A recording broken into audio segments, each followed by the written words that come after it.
जय हिंद दोस्तों, हमारे YouTube चैनल में आप सभी का स्वागत है। मैं हूं मनीषा। दोस्तों, आज की वीडियो स्पेशली है IAS, PCS या फिर SSC एग्जाम की तैयारी करने वाले एस्पिरेंट्स के लिए। दोस्तों, आज की वीडियो में मैं आपको दिखाने वाली हूं कि इन्वायरमेंट की तैयारी के दौरान बहुत सारी चीजें याद करनी होती हैं और बहुत सारी चीजें समझनी होती हैं।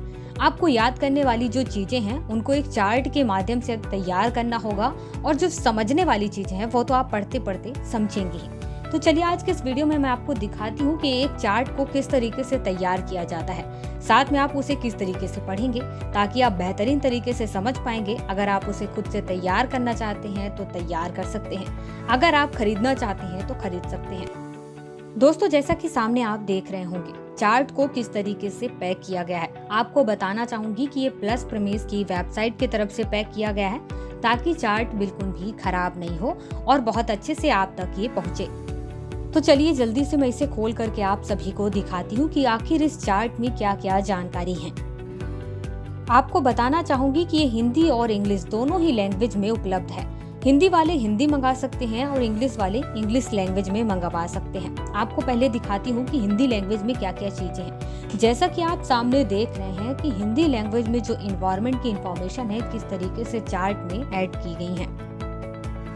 वैसे तो ये सारी चीजें जनरली हर किसी को पता होनी चाहिए, लेकिन कई सारे जो बच्चे होते हैं वो एनवायरनमेंट में बहुत कम ध्यान देते हैं या काफी सारे स्टूडेंट हैं जो एनवायरनमेंट की कई सारी चीजें याद नहीं रख पाते हैं। तो ऐसे मामले पर ऐसा होता है कि चार्ट के माध्यम से अगर आप बनाकर अपने दीवार पे टंगा दिए हैं, डेली उसे देखते हैं, तो ऐसे में कई सारी चीजें आपको याद हो जाती हैं। और यही होता है एक तरीका कि कुछ चीजों को याद करने का, जो काफी लंबे टाइम तक ऐसे चलता रहता है। जैसा कि आप देख सकते हैं कि चार्ट में आपको दिखाई दे रहा होगा कि आखिर ग्लोबल वार्मिंग में कौन कौन सी गैसें होती हैं। इसके साथ ही इको मार्क क्या है, ये सारी चीजें इसमें दी हुई हैं। तो आपको ये सारी चीजें याद होनी चाहिए और इसी वजह से इस चार्ट में ये सारी चीजें ऐड की गई हुई हैं। मैं आपको इंग्लिश मीडियम में भी दिखाऊंगी कि आखिर इंग्लिश मीडियम के जो चार्ट है वो किस तरीके से दिखता है, उसको आप कैसे पढ़ सकते हैं, ये सारी चीजें। दोस्तों, सामने आपको एक वेबसाइट दिखाई दे रहा होगा प्लस प्रमेश ELIB। यहाँ पर UPSC CSE एग्जाम से रिलेटेड जितने भी नोट्स हैं, चाहे वो प्रीलिम्स के लिए हो चाहे मेंस के लिए हो, सभी नोट्स इस वेबसाइट पर हैं। अगर आप लेना चाहते हैं तो इस वेबसाइट पर जाएं और जो भी बुक जो भी नोट्स लेना चाहते हैं आपको सारे नोट्स इस वेबसाइट पर मिल जाएंगे। इस वेबसाइट पर जाने के लिए आपको जो लिंक है वो मैं आपको नीचे डिस्क्रिप्शन बॉक्स में दे दूंगी।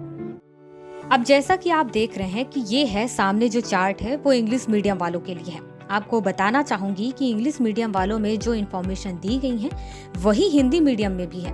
तो कई सारे लोग हिंदी मीडियम से इंग्लिश मीडियम की चीजें सीख रहे होते हैं, तो उनके लिए बहुत ही बेस्ट है ये। तो ऐसे में सीखने में सबसे ज्यादा इम्पोर्टेंट रोल करता है इस तरीके की चार्ट, और इसी तरीके से हिंदी इंग्लिश में कई सारी चीजें तैयार भी हो जाती हैं। चार्ट के माध्यम से आप कई सारी चीजें याद कर सकते हैं और यही फायदा होता है तैयारी के दौरान।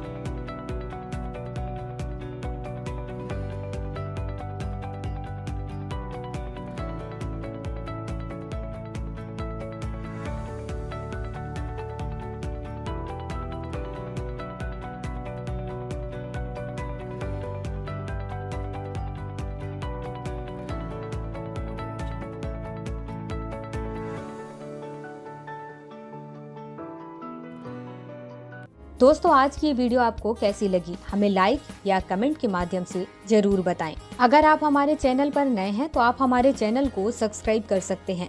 UPSC और PSC से रिलेटेड लगभग हर जानकारी हमारे चैनल पर आसान भाषा में दी जाती है। आज के लिए इस वीडियो में केवल इतना ही। मिलते हैं नए वीडियो में नई जानकारी के साथ। तब तक के लिए जय हिंद।